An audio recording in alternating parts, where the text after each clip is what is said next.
Thank you so much for coming. My name is Duncan Law and I work part-time for Biofuelwatch, a small organisation that campaigns and raises awareness about the extreme dangers of relying on bioenergy to solve climate or energy depletion issues.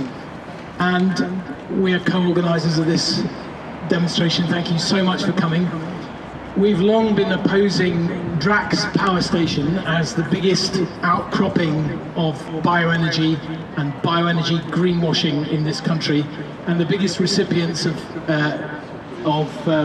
subsidies for that, and the biggest emitters of carbon from practically any activity in the country.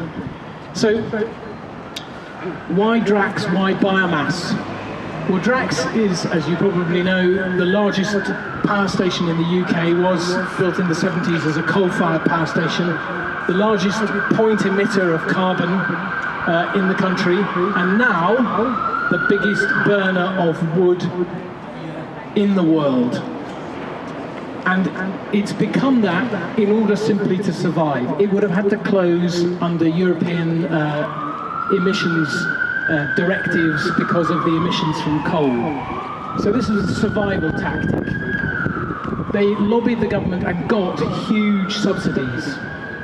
The government gave them those subsidies in order to meet carbon reduction targets and renewable energy targets set by themselves and by Europe. The trouble is, biomass doesn't do any of it. What is biomass? It sounds very scientific and very natural, doesn't it? Bio. But basically what it means is trees, wood, forests, ecosystems, the life bank of the planet being vaporized into carbon almost instantly, imported from the four corners of the earth, America, Canada, the Baltics, and that is simply a bad thing to be doing. It emits more carbon per unit of energy than the coal that the government is paying it to replace.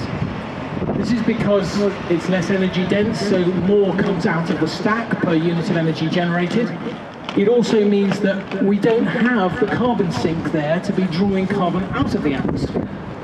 It also the emissions result from disturbing the soils. There are some amazing pictures here of the biodiverse North American forests that are being harvested to produce this biomass. So net, it is making climate change worse. And the other obscenity about this is the amount of money the government is feeding this organisation to do this. In 2017, it received £729 million, that's nearly £2 million a day, to destroy forests, pollute communities and make climate change worse. On average, that's £27 per household in this country.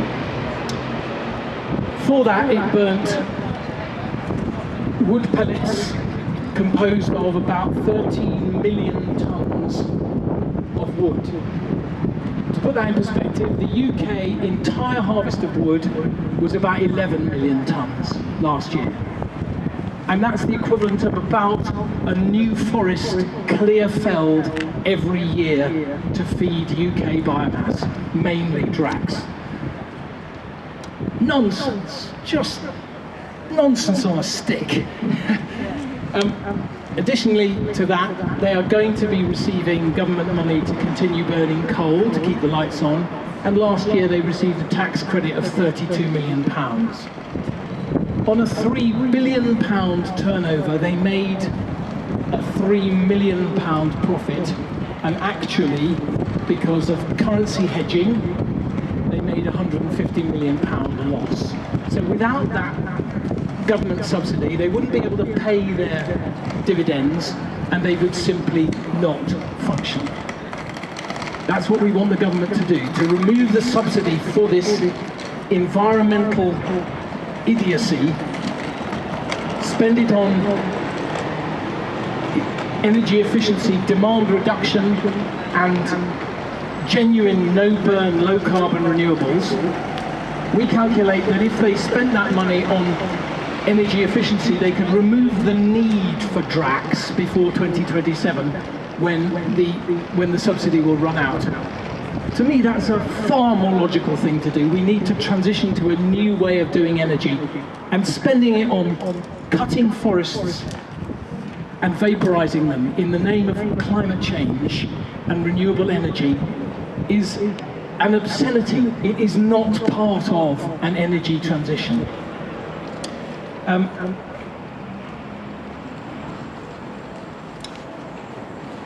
Just while we're in Yorkshire, to mention the fact that biomass produces more particulates than the coal, we calculate the equivalent of 3 million extra diesel cars on the roads of Yorkshire every year. It shouldn't be happening. It shouldn't be happening. I'd like to also, before I end, make a shout out to activists in Liverpool who are doing an AxeDrax demo outside Peel Port, where a lot of the biomass comes in from the US and Canada, and they're doing that at 2 o'clock today. So we're spreading the word. We will win this because it's completely illogical. The government is in a cleft stick. They find it very difficult to admit they've made mistakes. They always have. And if they do retract from subsidising Drax's renewable energy, which delivers 16% of the UK, in inverted commas, renewable energy, then they're not going to meet their European targets. I should say, they should just say to Europe, you've encouraged us to do a stupid thing, let us off the fines for doing the sensible thing and stopping subsidising this nonsense. Thank you for listening. I don't know if anybody wants to talk about... oh yeah, Dee, can you supply my props, which I should have shouted at you. This, for the camera, is a picture of Drax, disguised as the dinosaur that it is, peeing CO2 in reverse direction out of its chimney, and consuming trees, burning at 38% efficiency. That means that only 2 out of every 3 trees, on average, goes up in smoke and water vapour. More nonsense. And the other prop is a little check that the government offers Drax every year of our money, deducted from our energy bills, of £729 million to commit nonsense. Let's tell this government this is intellectually, politically unsustainable, and they must stop it. Drax isn't going to commit suicide, so we have to help them die. Thank you for listening. Is there anybody who wants to talk about fracking? Because if not, I will mention 1 or 2 words about gas. I'll mention the words about gas, and then if anybody wants to fill in on the fracking side, then they jolly well can. Aside from Drax's biomass, subsidies for which have kept it burning coal, which it will do until its last coal gasp, it also has plans to convert its 2 remaining coal burners into the biggest gas power station in the UK. They are completely addicted to burning stuff, aren't they? It's really so primeval and primitive. But the net result of that, of course, is that it will lock in for 30 years dependence on gas, and that gas will inevitably be supplied, if not by Putin, from fracked gas. The net result of which will be increased carbon emissions, not just from burning the stuff, but from the methane leakages from the installations. That's not mentioning all the other environmental impacts to communities and the climate. So let's not let these people planning more environmental degradation in there get away with it. They must stop burning all the things. Thank you.